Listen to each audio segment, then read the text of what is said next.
právě teď se chystáme na místo, kde přežije jenom pouze málo domorodců. Statisticky se říká, že je to 25% přežití. Chystáme se tam právě teď.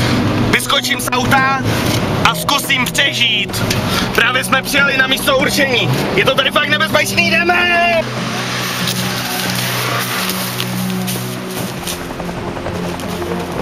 Už dobrou hodinu běžím po téhle louce. Musím se rozhlídnout do kraje. Najít nějaký kopec, ze kterého se budu moct rozhlídnout a najít si potravu.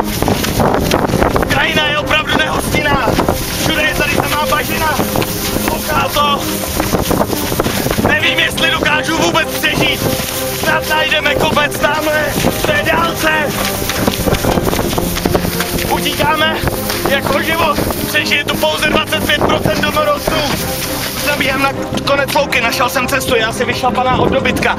Ale nemůžeme ji použít, protože stejně nikam nevede. Poběžíme dál, podíváme se, tady je skála.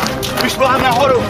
Podívám se, jestli se nebudu moct rozhlédnout pořádně, kde najdu nějakou potravu. Dneska jsem ještě nic nejedl. Koukám se, nevidím. Podíváme se tamhle, jestli tam nebude zdroj obživy. Pod těmito stromy většinou rostou žebříky a vrtačky, ale pochybuji, že nějaké najdu. Možná kombinačky snad by stačily na to, abych si postavil přístřešek. Uvidíme, jdeme! Konečně jsem našel strom, po kterého se můžu vychcat. Není to vůbec jednoduchý.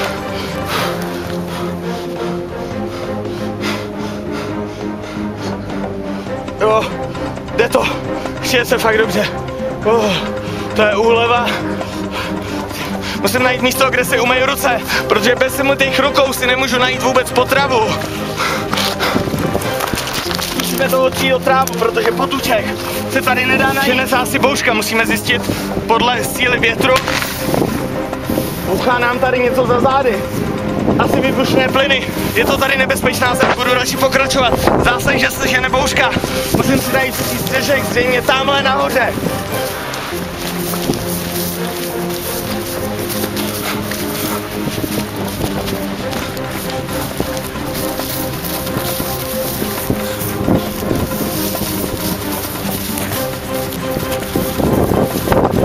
Konečně jsem přeskal bouřku.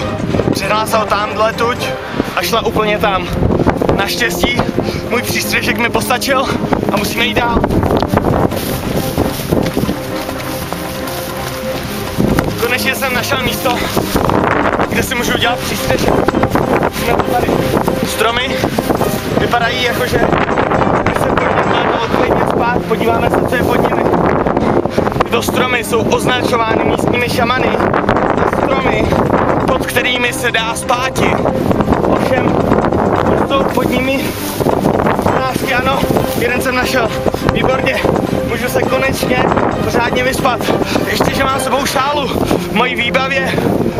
Udělám si z ní přístřešek, zkusíme to takhle.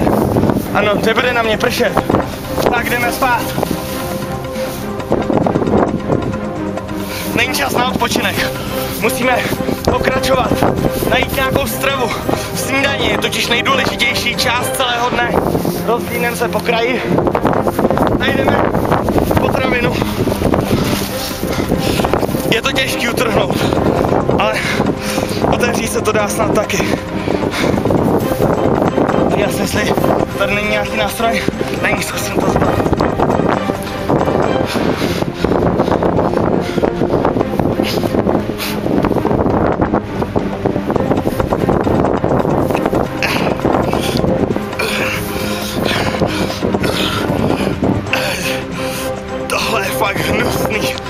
Ale obsahuje to spoustu proteinů.